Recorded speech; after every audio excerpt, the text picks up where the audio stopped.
Hello everybody, welcome to Oscar Rusty Bucket. Subscribe to the channel if you're not already and drop a like on this video. Welcome back to post-game recaps. It has been a long time and I'm excited to get back doing these regularly. I'm going to attempt to do 2 of them a day over here, but we'll see how long that sticks. But I'm also going to be changing my approach to these a little bit more. In this one in particular, it's not really going to highlight the way that I want to do this, but in the Lakers game the other day, I ended up kind of coming to a conclusion about how I want to talk about games in post-game recap. So this one's not going to be, as polished, but the next one, I'm going to do a video on the Lakers. It'll come out probably like an hour or 2 after this.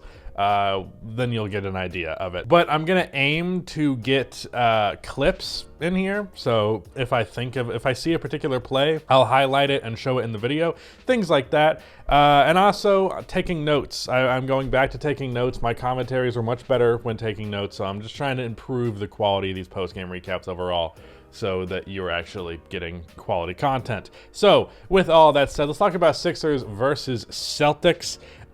This game was a pretty good opening game, I'd say, all things considered. Not that it was particularly close, but it was a competitive game for a large chunk of it, and it was a fun game because we got to see a lot of star players. We got to see Harden and Embiid, Tatum and Jaylen Brown. Even Tobias Harris had himself a good game, as did Tyrese Maxey, who was quiet for the first 3 quarters of the game and then really kind of exploded onto the scene in the 4th quarter. But the main takeaway from this game, really the main 2 takeaways to me, is the star players of both sides, which is James Harden and how he played for the Sixers, and Jason Tatum and how he played for the Boston Celtics. Now, I realize Jaylen Brown also had 35 in this game, and overall I'd say he had a positive performance for sure, but Tatum played better, and more importantly, there were just a couple of plays that really annoyed me about Jaylen Brown, and in hindsight, I should have clipped more of them, but I'll just show this one right here as a clip. This just completely missing Jason Tatum here is absurd, not to mention his inability to create any kind of separation with his own handle, and then he ends up forced to throw a really bad pass that luckily Marcus Smart manages to cradle. But the fact that Jaylen Brown sucks at dribbling is like inherent to that entire play, not to mention his entire lack of vision. So that huge hindrance to his game is not something that Jason Tatum has, and I think that's really one of the biggest difference makers between the two. But I digress. Another thing that was huge, Jason Tatum only got 1 steal in this game, but it felt like he forced so many turnovers, and really both teams, or not both teams, sorry, really a majority of the Celtics were doing this. They finished with 8 steals, which is not anything crazy, but the real difference maker in this game had to be turnovers, because I believe the Celtics, I saw a graphic that was like halfway through the 3rd quarter, so it could have been more for sure, but it was like 22-2 in terms of like fast break offense. There was a lot of fast break opportunities for the Celtics, not so much for the Sixers. And as much as you want to fault the Sixers for having those turnovers, at the same time, as mentioned, the Celtics did a really good job of creating those turnovers. Their defense looked fantastic in this game. There were moments where it wasn't as fantastic, and that was more so just when James Harden was going off, and like when James Harden's hitting, throwing the ball at the rim after we presumably got fouled, and it just swishes through the net at the end of the shot clock, if you know what play I'm referring to. That kind of shit, like, there's nothing you can really do about that. So when that was happening, the defense didn't look as great. But as soon as James Harden calmed down, which he wasn't quite as amazing in the 4th quarter as he was in the first 3 quarters, and Joel Embiid was weirdly not amazing in this one. I mean, his box score will probably reflect a more positive spin on this thing than what actually happened, because they finished with 26 and 15 on decent efficiency, but I don't know, there were some defensive mistakes, more importantly, just a lot of questionable reads, and just like falling down. Embiid loves to fall down. It's like his favorite thing to do. I just know that Embiid did not particularly impress me in this game. He did have a crazy spin move dunk like last minute of the game when it was already over. But in general, it definitely felt like James Harden was the most standout player of the Sixers, because he finished with 35, 8, and 7, 64% from the field, 55% from 3 on 9 attempts, 12 for 12 from the line. He had 22 at half, so we finished with 13 more remaining. So I was right. It was much less production in the second half.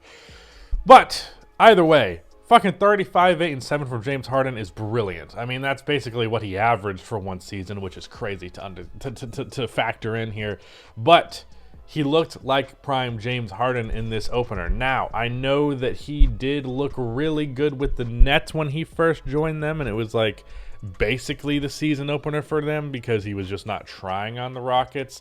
But I'm not going to chalk this up to just a good game. I'm telling you, his burst looked better. His separation on his step back jump shots looked better. Like, it looked like fucking James Harden. And I have not seen actual James Harden in a long time. And I'll say, I've always been one who was like, I don't know how much I love watching James Harden play basketball. After this last year and a half, 2 years of seeing him not be himself, I'll tell you what, I'd much rather watch prime James Harden, good James Harden, than this not good version of him who still does things like he's that good. So if James Harden could be back, I think that's way more entertaining, obviously. But more importantly, and for the 76ers, I have mixed feeling on the Sixers. I pretty much have historically had mixed feelings on the Sixers. It's almost as if they intentionally build their roster every year just for me to have conflicting feelings. But if James Harden is this James Harden, unquestionably they're a contender. And I would argue after the Bucks, they might be my second pick. Again, if we're getting this James Harden, if we're getting this Tyrese Maxey regularly, because he finished with 21. Again, like I mentioned, it wasn't particularly prevalent for a majority of the game. And then the fourth quarter came around. He hit like 2 mid-range shots. He had a huge three-pointer. I believe he had a drive as well in that quarter. So a lot more offense coming from him in the fourth quarter. But you get that version. Hell, Tobias Harris was great. So, like, really this game came down to Joel Embiid wasn't as fantastic. You got very little from the bench because you got, let's see here, 11 points, sorry, from this entire bench unit, which is not great. I love that Matisse Thybulle got 24 seconds. I don't believe he got injured. I think finally Doc Rivers has just realized he's not that great. Yeah, that's really all I have to say about the Sixers end of things. Back to the Celtics. In terms of their contention, there's a lot of concerns around the fact that obviously Udoka is gone. I feel like too many people have overrated how important that loss is going to be. Because first of all, I'll say this looks like a well-coached team in the first game. They looked very organized. The Celtics, like, I was very, very afraid, and probably wrongfully so, that we were going to see. That's one of the main reasons I wanted to look at the Celtics early on in the season, specifically early on, is I was afraid they would open up like shit again, just simply because they did last year, and now they had a whole bunch of drama in the offseason to like potentially completely ruin any of the continuity of last year, any of the continuity of what they were doing the second half of the year, for example. And my whole take about Jason Tatum being an MVP type guy was that the Celtics would pretty much pick up where they left off, and instead of only being a great team for half of the season, being it for a full season, winning like 65 goddamn games, they did something like that. Obviously, Jason Tatum has to be in MVP conversations, especially if he's going to put up 35 every night. That said, my overall point, the Celtics did not look like they skipped a beat. They look like they're going to be a dominant regular season again. They look like they're going to be a genuine contender again. Jason Tatum looks like he's going to be a superstar type guy again. And I just got to say that I'm happy about that. Obviously, it's one game. You can say that about all this shit. But the signs are positive there. The signs are positive for both sides here. Obviously, the Sixers lost, but I liked that I saw such a great game from James Harden. I liked that I saw a Tobias Harris that fit within the offense. I liked that I saw Tyrese Maxey come alive in the fourth quarter. If he played ass for the fourth quarter after he played mid for the rest of it, then I'd be maybe a little bit less happy about the overall game, excuse me. But in general, I think the team played great. A little bit of depth questions for the Sixers, but overall, good stuff from them. And from the Boston Celtics, great stuff from them. So I thought this was a great home opener, a really entertaining one, and that's my thoughts on both of these teams.